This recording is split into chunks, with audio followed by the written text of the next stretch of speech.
Hi again, and welcome back to the Learning to Code by Writing Space Invaders course. We're now on lesson number 24, and in our last lesson we had a look at how we can create a number of game states to handle the various stages of the game, such as the starting screen when the player's ship is hit to take a new life, and then the finishing game over screen. In this lesson, we've got a bit of tidying up on the last few points on there, such as adding some sound to the player explosion. And then we're going to have a look at some of the alien-based state changes, such as when all of the aliens have been shot, and when the aliens, if they do manage to actually get right down to the bottom of the screen.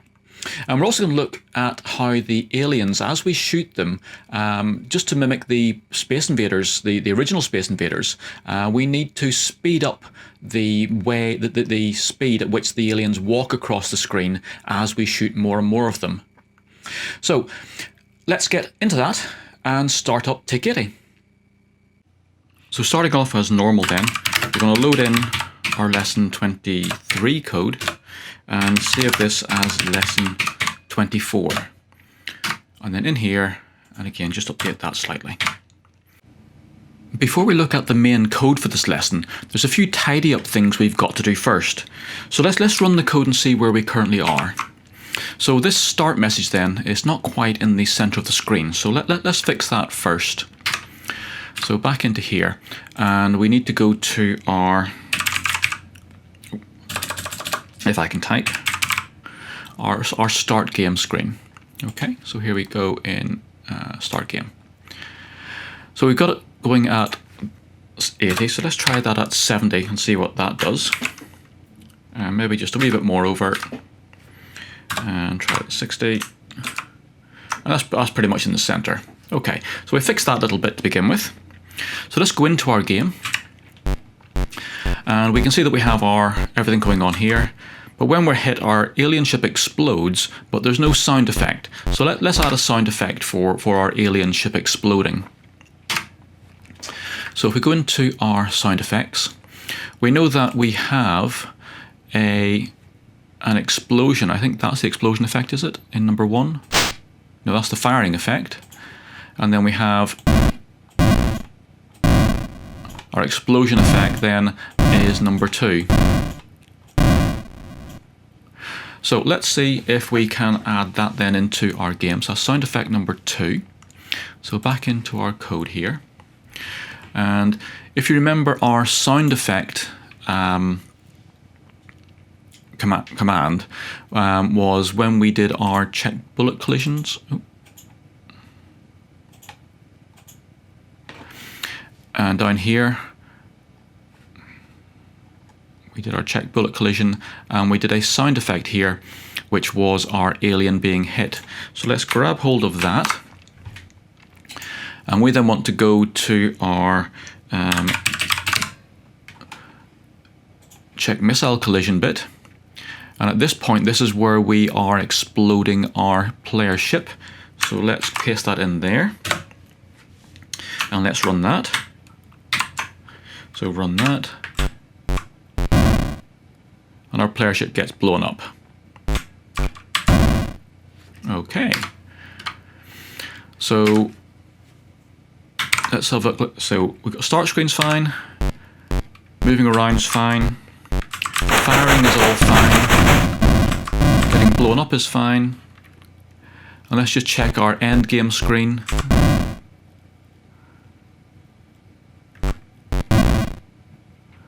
And there's our end game screen coming up. Okay, so our press Z to start game, that's fairly central, but our game over bit isn't in the center, so that needs to be moved over to the right a bit. So let's do that. So let's do our game over, and our game over bit, that needs to be about, let's put that in at about 90 and see if that's okay.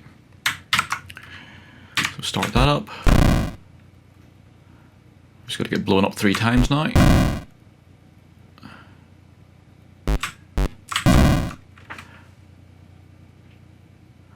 And there we go, that's fairly central. Okay, so that's tidied those little bits up. What we also need then is a little lives left display up in the top right hand corner of the screen. So let's have a go at doing that. So we know that we have a function called draw scoreboard, which puts our score in the top left of the screen. So it'd be quite handy to have that do this lives left bit as well. So let's find our draw scoreboard function. So here's our draw scoreboard. At the moment, all it's doing is printing the score up in the top right corner. So let's just add that in there. Now the easiest way to do that would be to print lives left up in the top corner. So let's do that to begin with. So print lives, that's in capitals. And then we do that, and then we do player lives. And we're going to print that in the top corner. So it wants to be at X position, so it's 240 across. So let's come in, and again, this is just guessing to begin with. Let's come in to 180, and that would be then at 0Y position. Oh, and I forgot my inverted commas here. Okay, so we're printing lives, and then dot dot remember is the concatenation operator, which sticks two strings together, and player lives, and we're doing that up in the top of the screen. So let's run that and see what happens. And we've got our lives up in the top corner there. Okay, what we should really do is, instead of just printing a number, we should really draw the correct number of player ships sitting up in that top corner. So we're going to replace this line with a little loop that's going to draw those ships up in the top corner. So remember, player lives tells you how many ships to draw, and we need to put them up in that top corner. So they should really be, the last ship should be in the very top right corner. If there are two ships left, we should then add one to the left of that. So we're building our row of ships from the right hand corner out towards the left so that they fit in that corner. All right, so slightly different to the normal way of doing things. I think you should have a go at doing that yourselves. And of course, after I've given you a bit of a delay, I'll go through it just to make sure that you get that bit working. So have a go at writing that bit of code to display the correct number of player ships up in the top right hand corner.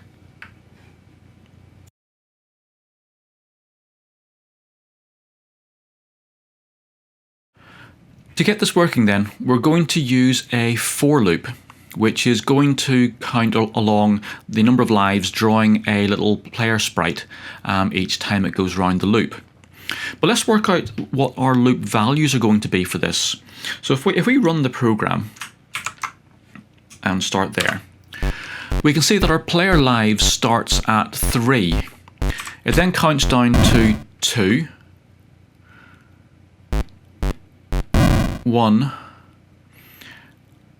and so 1 is actually our last life. So in effect, we're counting the number of ships we should show in the top of the screen, plus the number of ships, plus the actual current player ship then is another live which we need to show. So the ones we need to show up in the top right corner should be the number of lives, active lives left, not counting the one that's being shown down at the bottom of the screen.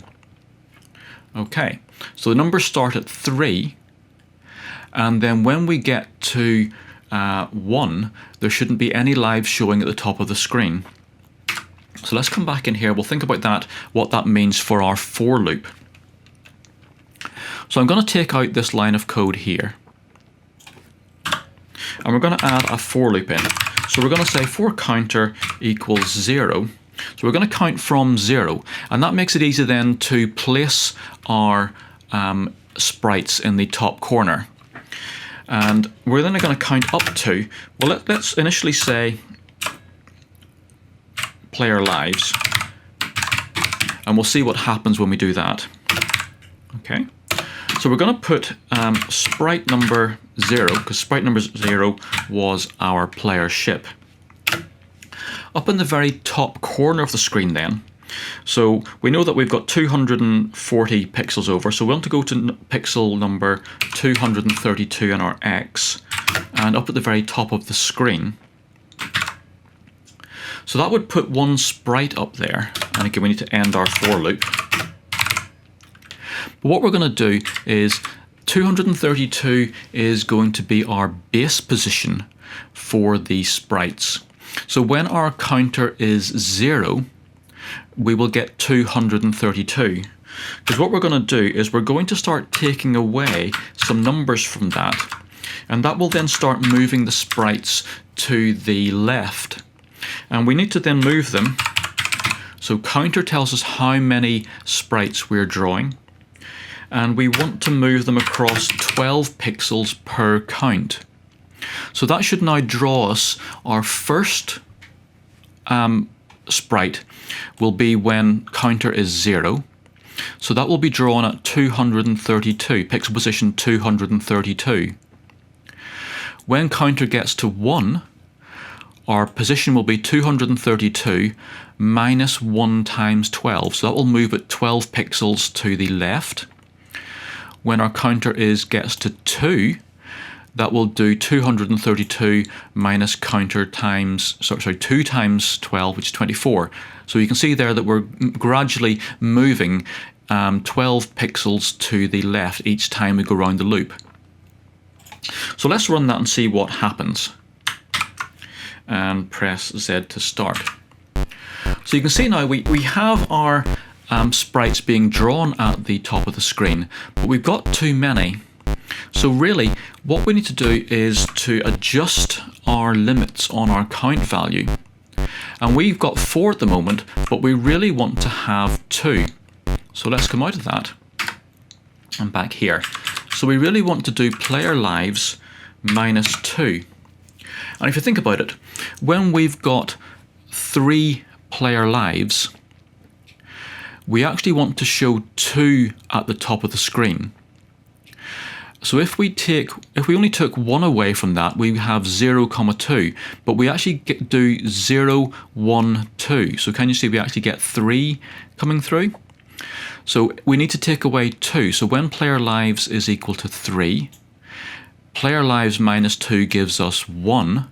So we will do 0 and 1, which will give us the 2 sprites up in that top corner.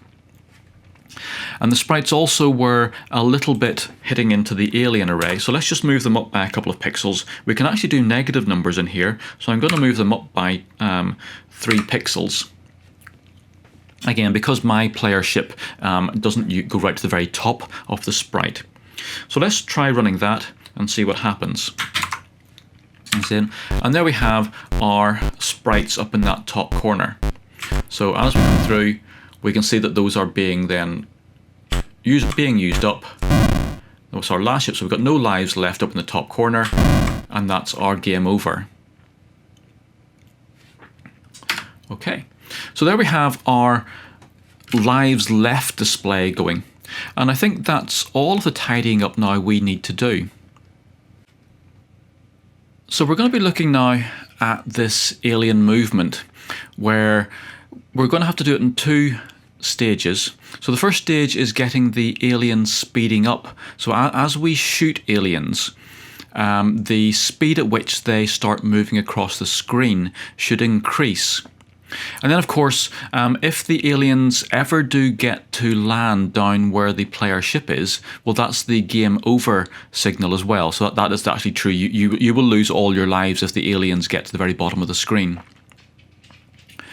So let's start off then with this alien speed up function. If we have a look then at our move aliens function,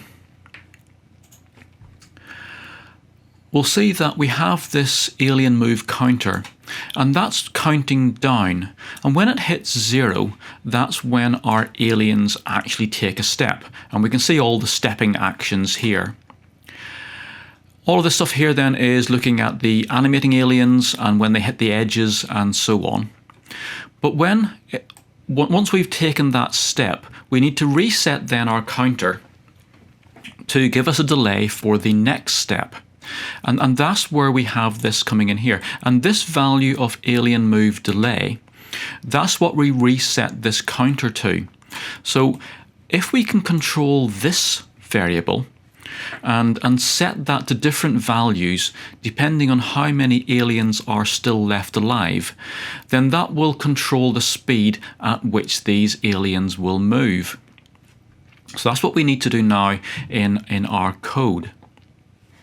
So this alien move delay value, we need to calculate that just before we reset our counter. So actually just here. So alien move delay. And that needs to be set to some calculated value. So instead of putting all the code in here, let's make our code a bit more readable by extracting that out to a function. So calculate alien speed. We then of course need to define that function, and we'll do that just after our move aliens code, and we'll end that. Okay. So this calculate alien speed function then, it's going to need to know how many aliens are alive, and then depending on that, it will then give us back a value for our alien move delay. So this function is going to return back a number which we're going to use inside this variable. So we said there's two things to do there. One is to calculate how many aliens are left alive.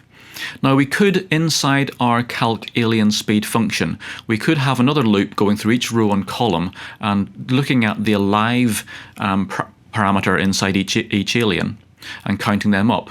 But if we think about it, our move code, which we're just executing just here, it actually has all of that happening already. So that's where we go through every single alien in the rows and columns, and we check to see if that alien is alive, and if it's alive, we move it. So we could actually reuse this code to actually do that counting for us, and that's going to improve the speed in our program. So again, if we were going through here and doing the loop up here, and then when we do our calc speed, doing exactly the same loop over again, that's wasted computing time. And in TIC80, that's not such an issue because we have very powerful computers, and it doesn't. You won't really see the change in speed. But it's good practice to get into the idea of not repeating the same loops over and over again, needlessly. So we're going to use these loops to do our calculations. So to do that, then we'll need to have a little counter. So we're going to create a local variable up here, and we're going to call that aliens alive, and we're going to start that off at 0. So at the moment our counter will initialize it to the value 0, and then once we do our movement routine, so inside here we need to then, at this point, this is where we've found an alive alien. So aliens alive, we need to increment that value, alive +1. Now our movement is split into two parts, and this part here is the bit which moves the aliens down when they hit the edge of the screen, and this one here is where we move the aliens across on each step. So we also need to put our aliens alive code in there, because again we're going to be either moving down or moving across. So we need to have our aliens alive counter being updated in both of these two loops. But what that means is that at this point in our code, once we've come out of either of those loops, our variable aliens alive will now give us a count of how many aliens there are. So our calculate alien speed function needs to know that value, so we need to pass it that as a parameter. So remember, when we call a function, we can pass parameters to it. So I'm going to pass in this aliens alive value, so that when we get down here, we need to catch it. And again, I can catch it by using a variable with the same name. Again, this will be a local variable to our function down here because we're passing a single value variable. So that will be passed by value. So remember, when we pass tables around, they're passed by reference, so we can actually change the table value. But here, we're just simply passing a single variable. It's just a single number, so it gets passed by value into a new local variable. So inside our calc alien speed then, we now have the count of how many aliens are alive. And what we need to do is we need to return back a move delay value dependent upon that number. So let's come in here. So we can just do a simple number of if statements. So if aliens alive, and we can say if that's less than a certain value. So let's start off by giving just a couple of speed bands to see if this actually works or not. So if aliens alive is less than, and at the moment we've got 8 by 6, I think, in our alien array. So that gives us 48 aliens. So let's see if we can get the speed to change once we've shot just a few aliens. Then we want to send back a number. So what we're going to do is we're going to create a local variable here. Local, and we're going to call that delay. What we're going to do is we're going to set our delay value then equal to, and let's set it to 10, which will actually speed our aliens up.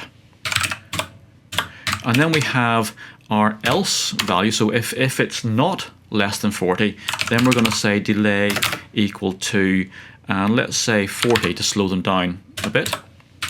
And that's the end of our if statement. And then our function is going to return that value back to our main code. So we create local variable delay. If we've got less than 40 aliens alive, then we're going to have a very short delay, so our aliens should speed up. Else we'll have a longer delay for our normal alien speed. And then we return that back to our alien move delay, and that's what our counter will get reset to. So let's see if that works then. So we should be able to shoot a few aliens and then suddenly see the speed change. So let's do that up here. And we've got a problem in our code. So it's at line 438 and attempt to perform an arithmetic on a nil value aliens alive. So 438, it doesn't seem to know what aliens alive is. Aliens are alive. So 438 is up here. So aliens alive. And I probably got it wrong here as well. Aliens alive, and hopefully that's what we call the variable up here. So aliens alive, aliens alive, aliens alive, and aliens, hopefully aliens alive. Okay, so let's see if that works now. So we've got our aliens coming across, and let's see if we can shoot a few of them. So that's 6 of them shot. So 7, and now we should get a speed up. And there we go. Right, so we've now got a much faster alien one, alien movement speed. Okay, so that bit of code is now working. So let's come back in here and let's see if we can get a few more parameters in here for different speeds. So let's go through it. So what we'll do here, let's say then, so if we have our aliens is less than, or let's say less than or equal to, so if we only have one alien left, then we will run our delay speed as fast as possible. We can then say, else if aliens alive is less than or equal to, let's say 4, then we'll set the delay equal to well, let's say set it equal to 3 perhaps. And now we can just simply add in new bands after that. So if I come in here and add a few more bands in. So we've got at 4 aliens. Let's say at 8 aliens, we'll go to a delay of 5. Let's say at 20 aliens, we'll go to a delay of, let's say, about 15. Let's just make that a bit higher, actually. And let's say then at 30 aliens, we'll have a delay of, let's say, 30. And do one more in here. And let's say if aliens is less than or equal to 40, we'll do a delay of 35. Else we'll do a delay of 40. Well, let's make it up to 50 so they go quite slowly. Okay, so let's take that to 40 then. So, okay, so again, these are all just guesses to see how it works. And let's see what happens. Let's run that and press Z. So we have our aliens going at a very slow speed at the moment. So let's shoot a few.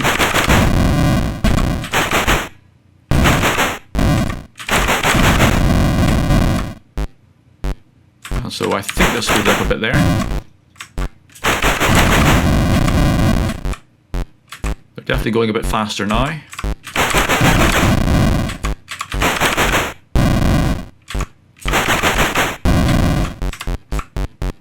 Yep, they're definitely going faster now. And that's getting, actually we've got quite a lot of missiles coming in here. It's going to be very hard to get in there to shoot them, isn't it? So let's see if we can get along here. So I think we might need to reduce the number of missiles being fired.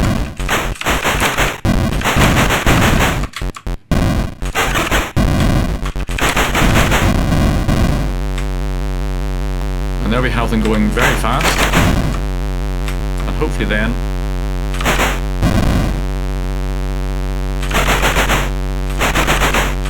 he's hard to hit. Right. Got him. Okay. So we have our alien speed up function working okay. Let's go back into our code. So one of the things I noticed on that last run was that when we killed all of the aliens, we really got a bit stuck then. The system hasn't yet been programmed to cope with that situation. So let's add that in now and see what we can do. This all aliens killed state then implies a new state in our gameplay. So let's go up to the top of our code and see what we've got. So we've got these 4 states at the moment. So let's create a new state. So we'll call this state all aliens dead. And we'll put that in as state number 4. Okay, so again, these numbers aren't so meaningful. It's just a way of what we call aliasing these words, and just to make our game easier to read. So we've got that. So let's put that state into our state machine here. So again, we're using all these if-else statements. So let's just copy that last one there and paste it in. So else if game state equals state all aliens dead, state all aliens dead, then we will go to the all aliens dead tick function. Okay, so just exactly the same as we've done with every other state. So let's copy that and let's put that in down here somewhere. So we've got our start game tick function, our new life tick function, our game over tick function, and we have our play game tick. So let's put it in here. And end our function there. Okay. So let's think about what we're going to do when all of the aliens are dead. Well, obviously we're going to have to set up a new block of aliens. But we also then want to, while we're waiting there, so when we kill the last alien, we really want to sit there waiting for all of the alien missiles to finish their fall. And again, if the player ship gets hit during that process, well then that takes us into a new life situation. Okay, so let's think about what's going to happen then. So in our all aliens dead.tick one, let's first of all just come in here and say we're going to clear the screen, and let's just simply print a little message at the moment saying that we are in the all dead state, just so that we know that we've actually reached this state. And this is just a little bit of testing, and we're going to print that in the middle of the screen, so let's just do it at 6060 just to see what's going on. Okay, so we now have that state able to have a look and see what's going on. And what we need to do is we need to work out how we get into this state. So we saw that in our move aliens function, we were using this idea of counting how many aliens are alive. So down here, after we've gone through all of our loops, we've said that at this point we've got a value for how many aliens are alive, and we're using that in our calculate alien speed process. So if we come in here, we could then say if aliens alive, so that's our variable there.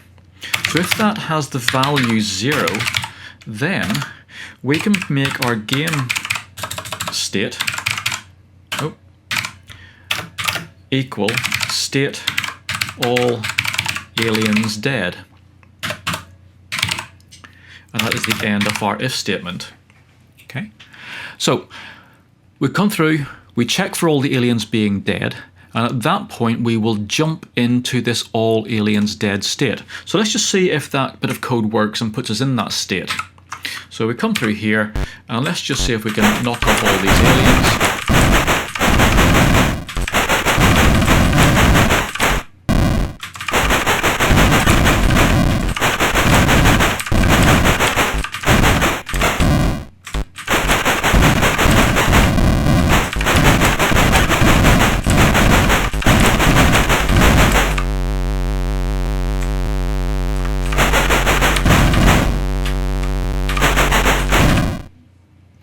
And there we are now in that all dead state.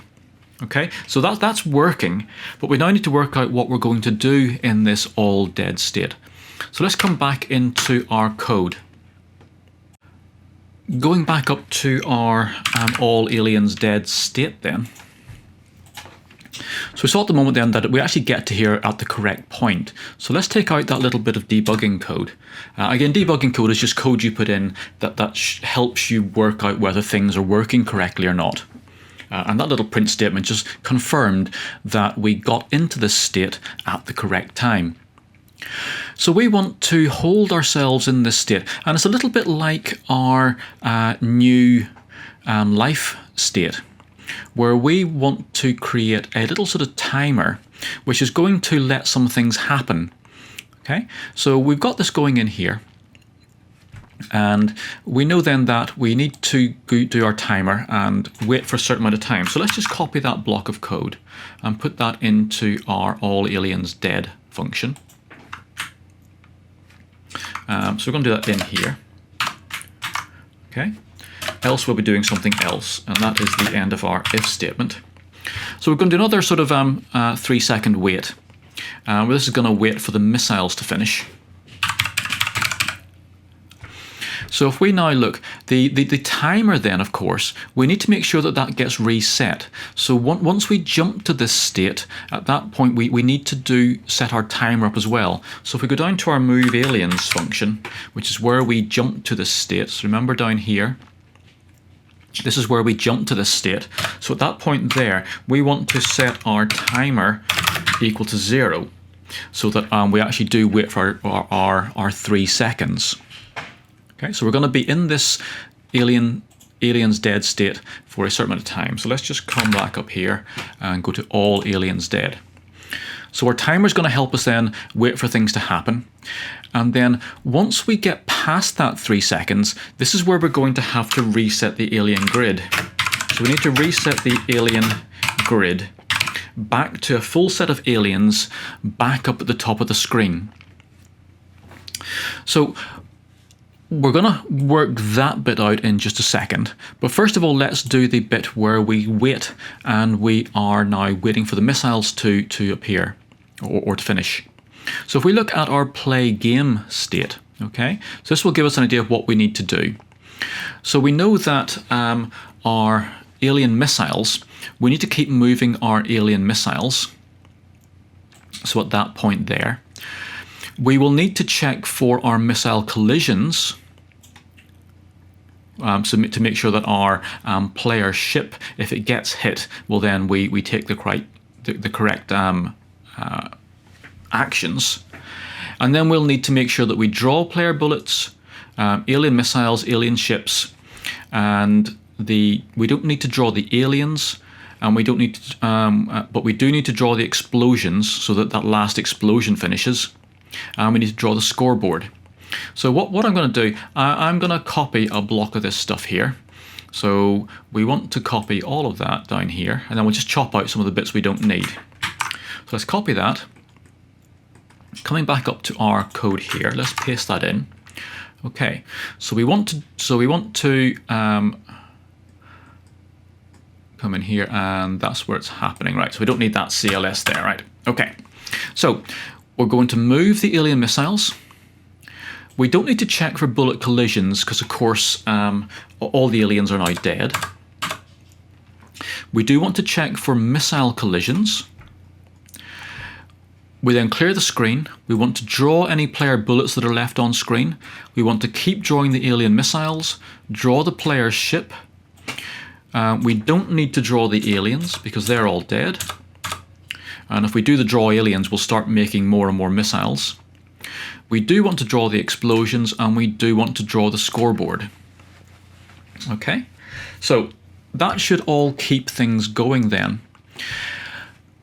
What we now need to do is have a think about how we're going to reset the alien grid.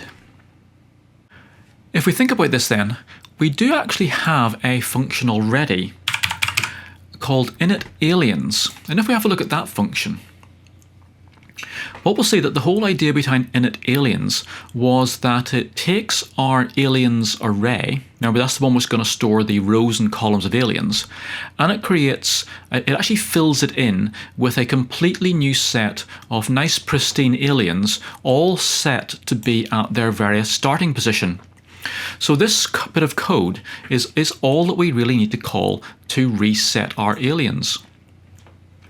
So that makes it very easy for us. And again, this is one of the advantages of breaking out each of these tasks into their own little separate functions, is that not only does it make it easy to understand our code as we read through, because the higher levels are calling these functions, which have all got nice, meaningful names. But it means then that later on, when we want to repeat this function at a certain point, we've actually got all the code ready written for us. So I'm going to copy that function call, and we're then going to go back to our all aliens dead state. And at that point, we really need to just call that initAliens function. So our timer goes off, we wait until the timer runs out, and at that point there, because of what we're doing down here, all of our missiles should have reached the bottom of the screen, and if our player happens to get hit during that point, well, that's part of the game.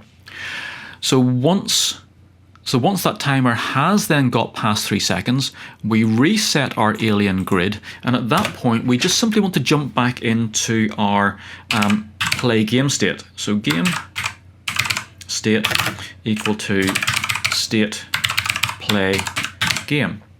So hopefully then that should put us back into our game. So we haven't moved our player ship or anything, so our player ship will stay where they were once they finish shooting all of the aliens, and then with a brand new set of aliens. So let's see if that actually works then. So coming in here, start our game, and let's see if we can kill all these aliens again.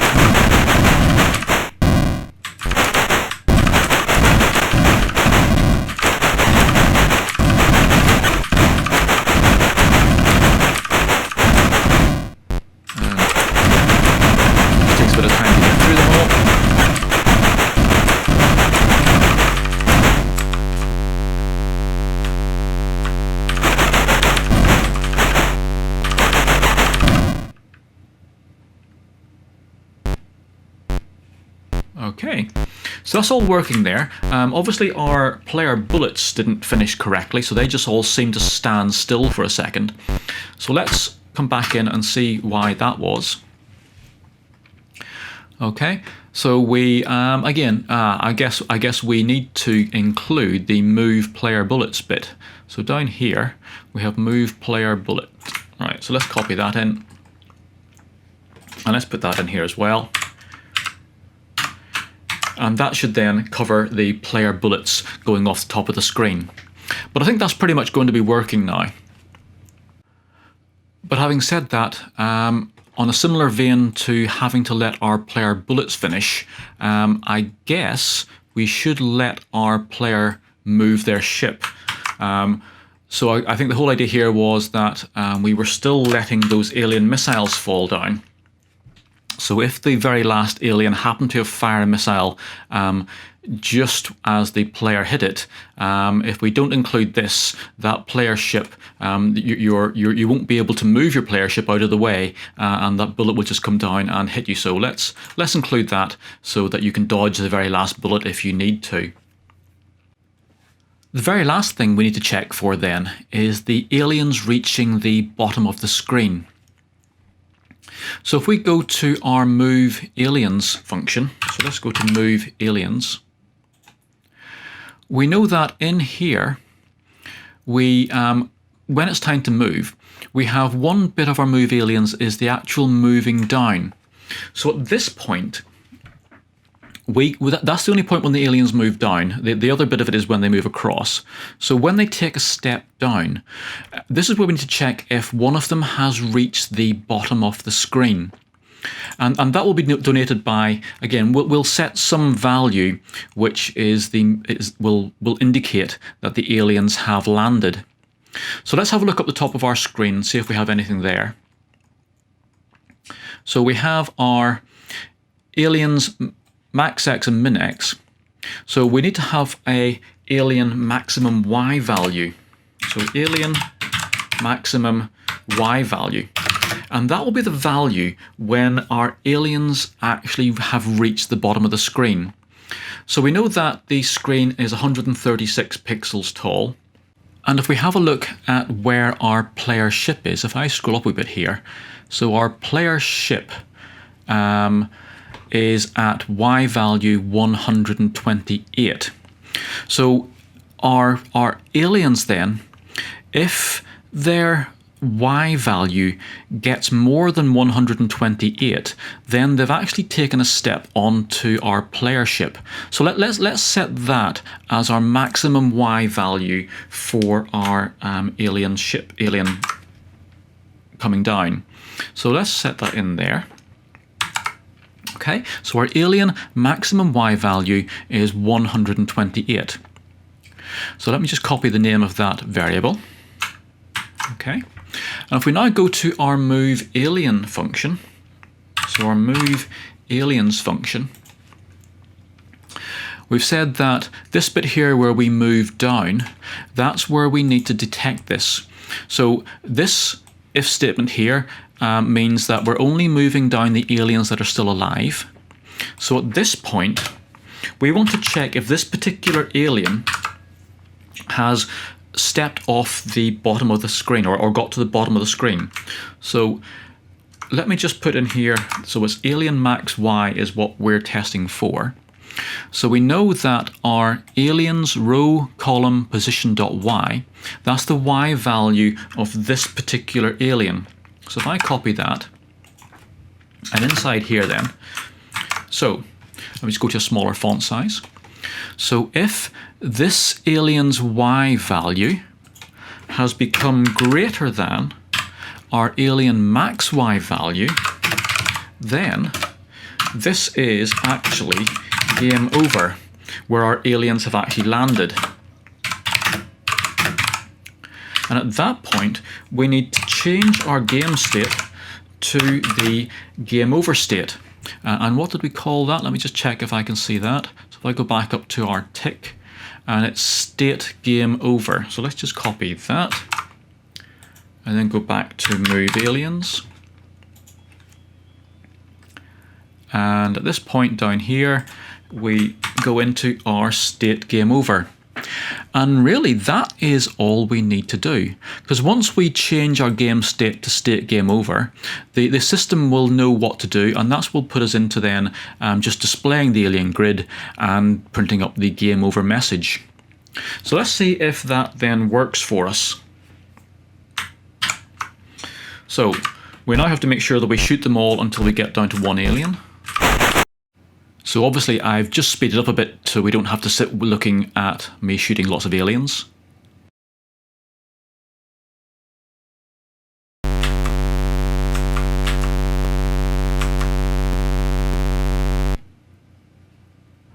Okay. So I think we didn't quite get the right value there. So you can see at the moment that the alien has actually gone almost off the bottom of the screen. So I think we need to adjust that max Y value just a little bit. So let's go back into our code. Obviously the end game state worked properly, but it's just not detecting it at the right time. So let's think about this here then. So where are we? So alien max Y is at that. So obviously they needed to just take a little step further down. So let's just bring that up by, let's bring it up by one whole sprite height. So that should then give us our aliens landing just as they hit the player ship. So let's just give one last go of that, and again I'll speed the video up so we don't have to wait through all of that shooting.